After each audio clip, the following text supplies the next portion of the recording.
Welcome back. We're back with Orna and Matthew Walters. Sorry, I always want to switch that on you. And and Say sometimes Orna Matthews. Yeah, people Orna do it. Matthews. Yeah, exactly. So yes, Orna and Matthew Walters, and we're here talking about the book. It's called Getting It Right This Time. Break free from your hidden blocks to lasting love. And everyone, of course, is nodding their heads saying, yes, yes, yes, please. And let's jump into the actual book. And you've promised us an exercise. So let's take a walk through it now. The relationship you have with yourself is the most important relationship there is. And so we created this exercise so you can be connected to self. And that way, down the line, you're able to authentically connect with another person as well. So I think that sounds to me like your premise for everything is that until you're connected to yourself and until you really know who and what you are and what you want, there is no real deep connection with another. Yeah, we say it this way: the love that you receive from somebody else is actually the love you have for yourself, reflected in the eyes of the other person. You can only receive what you have within you. Back to, my story at the beginning, because I didn't like myself. When somebody said they liked me, I didn't trust it. I didn't trust them because it didn't match what I felt about myself. And so if you're looking for love outside of you and you're looking for somebody to complete you or to fill in that gap or to heal your wound, right, you're going to choose in a way that's not going to be healthy in the long term. So the first step, awareness, is being able to identify how you feel. And I know that sounds like, oh, sure, I know how I feel right now. However, oftentimes when we do this exercise with our clients is we discover they have a pattern of an underlying emotional state that they weren't even aware of that's been there the whole time. Other times, what shows up is there's a consistent emotion that keeps revealing itself over and over and over again as a reaction to certain situations. So, this exercise is called the emotional alarms. And we call it that because what you're going to do is you're going to pick up your smartphone, right? And you're going to set 6 alarms to go off every day. So one in the morning, 4 throughout the day, and then one at the end of the day. Yeah, about every 3 hours or so. And when that alarm goes off, you're going to, as soon as you can, if you're with other people, you're going to find yourself alone. You can always just excuse yourself to the bathroom. That's an easy one, right? And what you're going to do is you're going to stop and you're going to drop your attention down into your body. And you're going to first notice the physical sensations of your body. Do you feel tension? Do you feel like fluttering, like anxiety? Do you feel peace and joy flowing through you? What are you feeling in the moment? And if you have trouble putting an emotional word on it, right, you can't say, well, I feel anxious or happy or whatever. Physical sensation is the first place to notice because in English, we have this interesting word, and the word is feeling. And feeling has 2 separate connotations. Feeling can mean emotion, but feeling can also mean physical sensation. How is your stomach feeling? How is your ankle feeling? And all of it is just a signal from our subconscious mind that there's something here for us to pay attention to. So when you realize that your emotions reveal themselves through physical sensation, you have a way in if you're having trouble identifying the emotion itself. So I think one of the most interesting parts about this exercise is people start realizing that they are very in tune with what they're thinking and not so much with what they're feeling. And so they're moving through the world. I always like to say head first. It's like they're tilted like I should have had a V8. And we want you to be not even so much gut first, although we do have a lot of sensations about, trusting our gut. We have all this idea about what's happening in our midsection, right?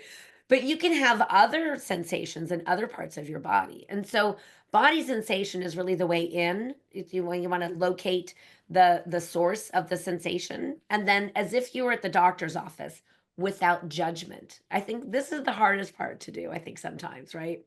Is to just take track these emotions, right? You're not just going to set these alarms. You're literally going to set yourself up to track them. You can do it in your notes app. You can do it in your calendar, set yourself up to sort of track them, or a journal book if you like tangible writing. And you're just going to sort of keep track of your emotions for a week or two, setting these alarms, paying attention, and you'll find that your emotional state can be situational. It can depend on where you are or who you're with. But when you track for a week or two, you'll find your underlying, what we call your mental emotional pattern. So remember, I talked about your love imprint is made up of your limiting beliefs, which we've talked about. And now we're talking about the next piece, your mental emotional patterns around love. And then the last piece is your behavioral strategies for giving and receiving love. That's the next section, right? And then the awareness part. So when you're looking at that mental emotional pattern, and it's literally written in the book as like mental slash emotional because it's one thing with two parts. You know, an egg is one thing with three parts, right? The shell, the yolk, and the white, right? This is something made of two parts that's one thing.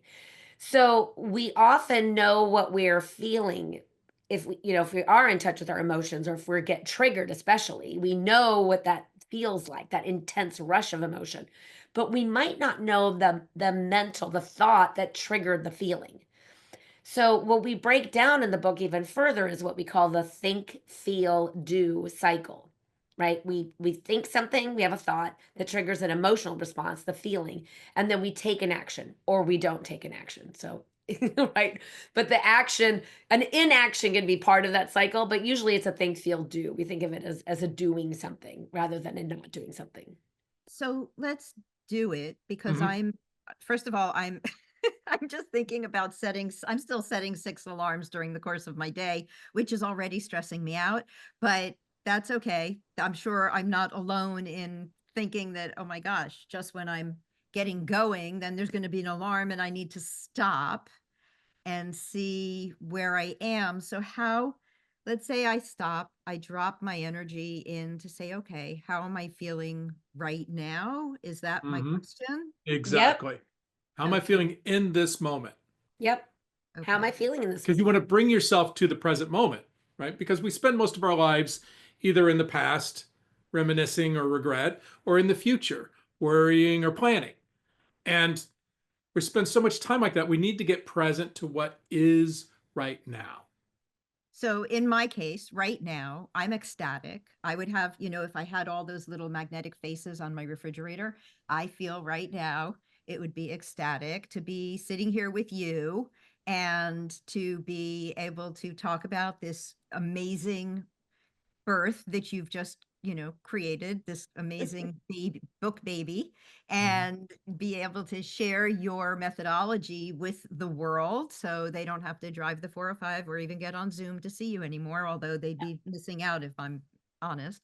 So if I'm ecstatic in this moment, and that means I'm filled with joy and positive emotion, is that what I'm writing down? Yeah, you would write down joy or ecstatic. I feel ecstatic. You want to finish the sentence. I feel blank. So let's just dig a little bit deeper though. Where do you feel that joy? Where do you feel that ecstasy? um in my core, kind So of does right it here. run up and down? Yes, yes, it actually it's a total radiation right now. When I do these segments, especially with people I know and love, then there is a complete and perfect alignment, which is why after 8 years, I'm still doing it. Right. And so here again is a great example of a situational feeling state, right? Because you're doing something you love and we love each other, right? People that you love. And here we are sharing. Yes, I know you know a lot of this journey because you were there at the very beginning of us even starting to work together. So you are part of this book baby. And so it makes sense that you would feel this situational joy around sharing something that you actually have been a part of. And And so in a so, different moment, Mhm. right, I could be totally stressed out. Let's say I'm working on my taxes, right, and I have a whole different emotional reality right. in that moment. And that's also situational, right? And so the goal is to do this over a week or two so that you understand what you're underlying. What's core to you as a mental emotional pattern? How are you moving through the world daily? What's the pattern? There's always a pattern. And so that's why I say a week or two. Some people, their patterns, most people, I would say their patterns obvious in 7 to 10 days. Some people might need a little extra time, especially if they're doing, maybe there was some crisis that occurred during that time period. That's not normal. Maybe you go on a little mini vacay.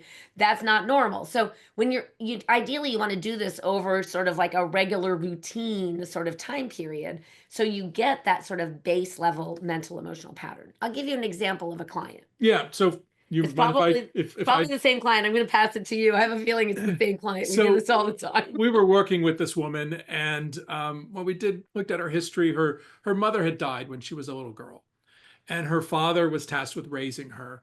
And one of the biggest issues he had in raising her, she's African American, and her hair was a chore, and he didn't understand how to work with her hair and how to comb her hair and all this stuff. And it was always a rat's nest for her, and it was always something that was there.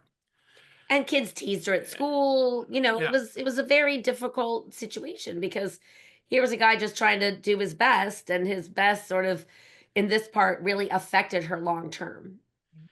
And when she noticed that there wasn't any situational emotional experience going on, what she began to realize was there was always an underlying feeling of anxiety that she carried with her throughout her day.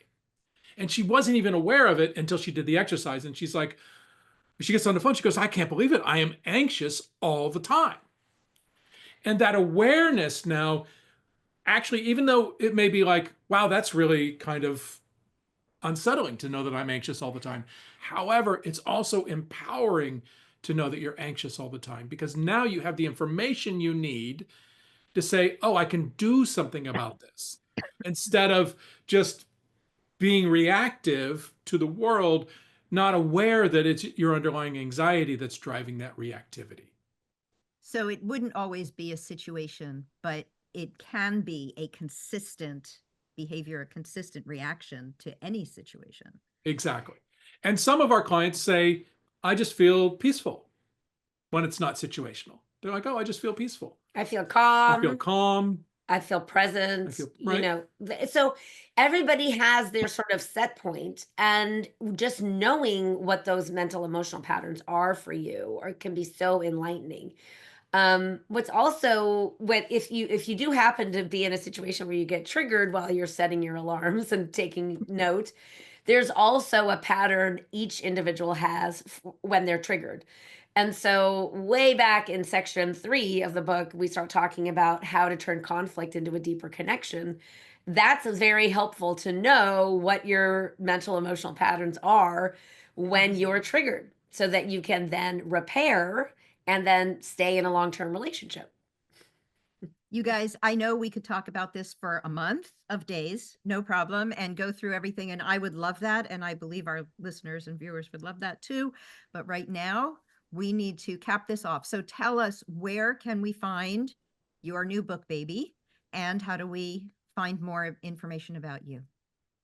So the book can be found anywhere books are sold. You can go to a bookstore, you can go to Amazon, Apple Books. It's anywhere you would buy any book, you can get this book. You can even get it at our website, loveonpurpose.com.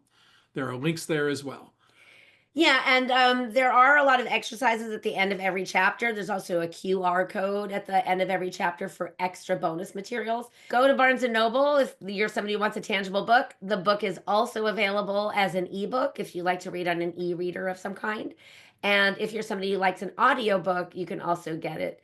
Tantor Media is the place, but anywhere audiobooks are sold, you can pick it up there as well. Excellent. And I know I'm a big fan of shopping local, support your local bookstores, and support your local authors and experts all the time too. So that would be you. And thank you so much. And I'm so grateful for this time together and for being able to share this really exciting time for you with our viewers and our audience. Orna and Matthew Walters, thank you so much for joining me today. Thank you. Thank you, Lauren. It's just been a pleasure to be here. And thank you so much for our longstanding collaboration. We'll see you again soon, and we'll be right back.